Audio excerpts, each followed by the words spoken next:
You mentioned earlier, that you used to run an entrepreneurship program at New York University. Can you talk a little bit about that and why what do veterans bring to small business and building their own business, and and more importantly, how can New York support those veterans, many of whom want to seek owning their own business or starting a business? Let me speak on the veteran piece of this, as far as if we're thinking about what veterans bring to business and entrepreneurship. The military is a unique environment because it creates a pressure-filled situation where there are variables are often set up where the intent is that you fail here and learn the lesson here in this quote unquote practice environment, so that when you get to the real environment, when it's a real situation and lives are truly on the line, you're cool, calm, and collected, like you've already been through enough to have that muscle memory to be okay. I think that resilience is one of the reasons why it's easy to see that trait, and having literally had an organization train you to be resilient, to be thoughtful, to keep your head about you, how that can still serve you well in the entrepreneurship front, be it with a for-profit entity, be it with a nonprofit entity, you name it.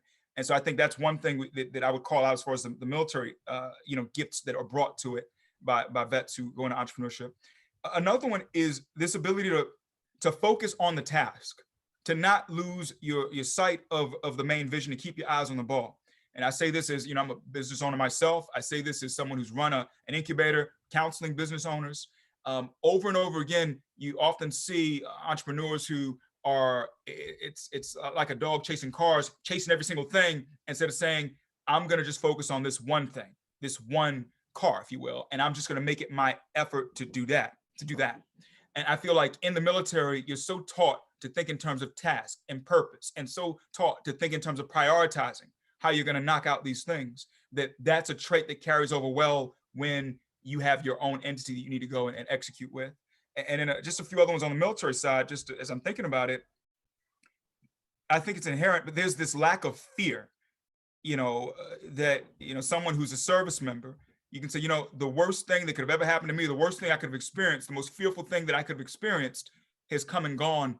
This is not one of those things. And that fearlessness, that bravery, I think allows someone to really step up and lead an organization. They say people lead, money follows. And I think that's tried and true as far as our military service members.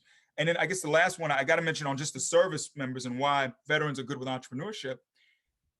It's the experience of having been a follower makes you all the better a leader. So I've been marching to the drum of another general's beat or an admiral's beat, but now within this venture, I am the general, I am the admiral.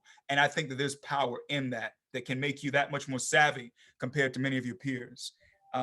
So yeah, and then as far as just encouraging the veterans, I'll just speak to that is the three things that I've seen over and over again that affect our veterans when it comes to entrepreneurship is access to financial capital, access to intellectual capital, access to social capital.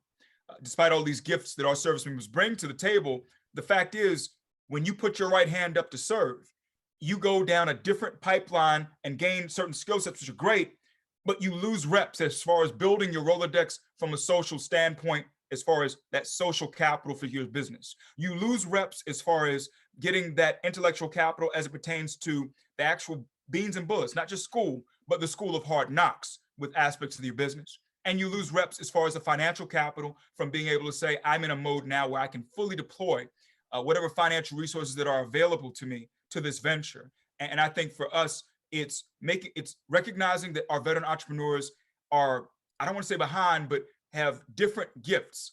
And we want to bring them to the place that they would have been had they just gone directly into entrepreneurship in the first place.